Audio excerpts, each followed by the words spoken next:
Hey guys, welcome in today's video. My name is Boxing Professor and today's it's gonna be all about how to defend the jab.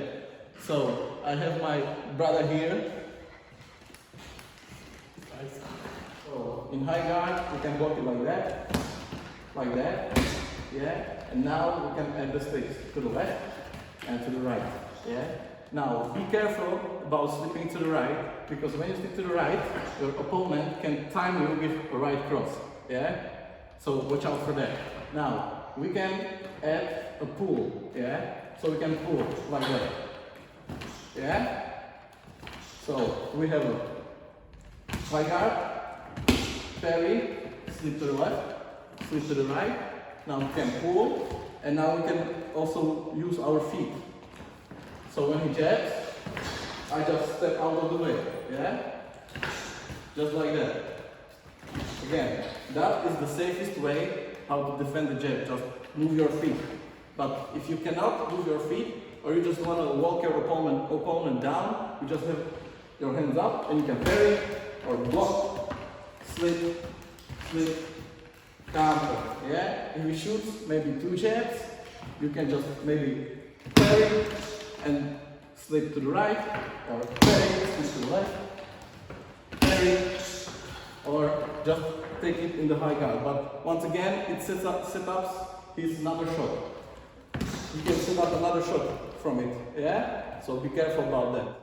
The first basic thing how to defend the jab, I think probably the most easiest one, is when you have your hands up, elbows in, and you just keep your hands tight, and the jab just comes and you just deflect it, yeah?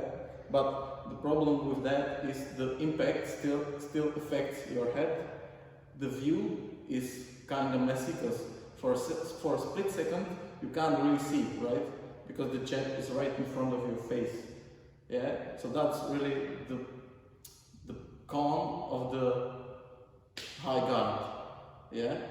Then the pros are just, you have really nothing to mess up, yeah? You're just keeping your hands tight, elbows as well, and you're just waiting for the jab, I'd say, yeah? You can work from that, but also the problem with that is it really sets you up for another, I don't know, right hand or left hook, something like that, yeah? So I don't really recommend that.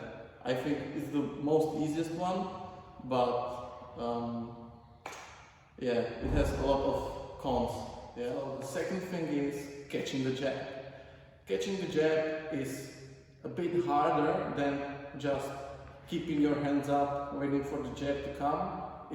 It's all about timing. When you want to catch a jab, you need to do a really small movement as close to your head as possible. Yeah, because if you just swing with your hand, then the problem is he can just fake the jab and then caught you with another jab or a left hook.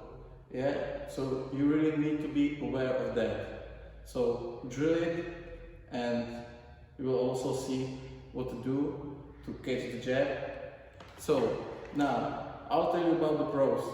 The pros of catching the jab is that if you caught it really close to your face, you are still really aware of your opponent. You still see what he is about to do, and you can react. So the cons of that is if he fakes and you still just want to catch the jab, then he maybe will fake the jab and catch you with the left hook, even though there's a small window that he can use to catch you with that left hook, and he can do it many times, yeah? So just be aware of that. That's really a bad habit if you still are doing the same thing, yeah? Sometimes you need to change it. Sometimes you need to slip, sometimes you need to pull, yeah? You can't always just catch the jab. But the pros, another pro, is that you can counter with. From catching the jab, you can counter, and that's a really good thing. You can counter with the jab and other things, but that's a whole nother video. You guys wait for that. That's a new spicy video coming up real quick. Yeah? So now, let's go to the third one. Yeah? Slipping to the left and slipping to the right.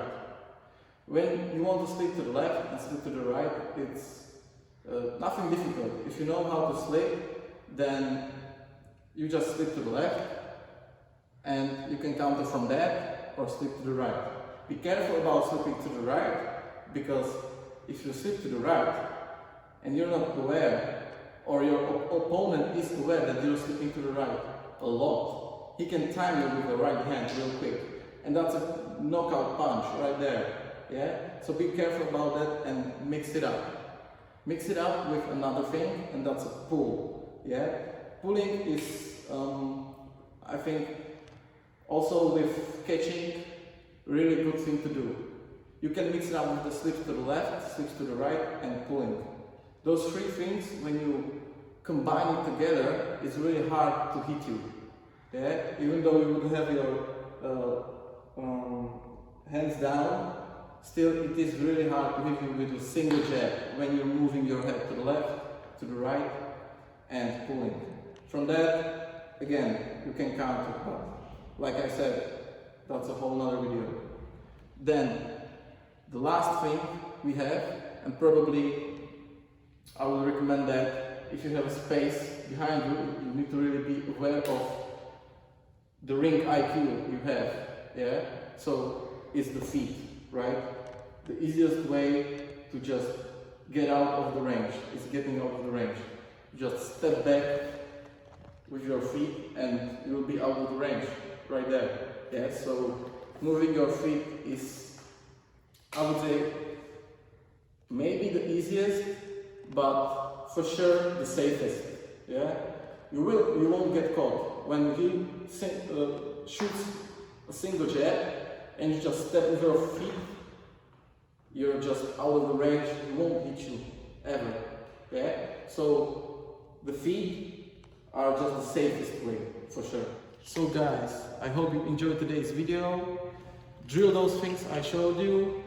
Subscribe, hit the notification bell, follow me on Instagram, peeeacee, and peace!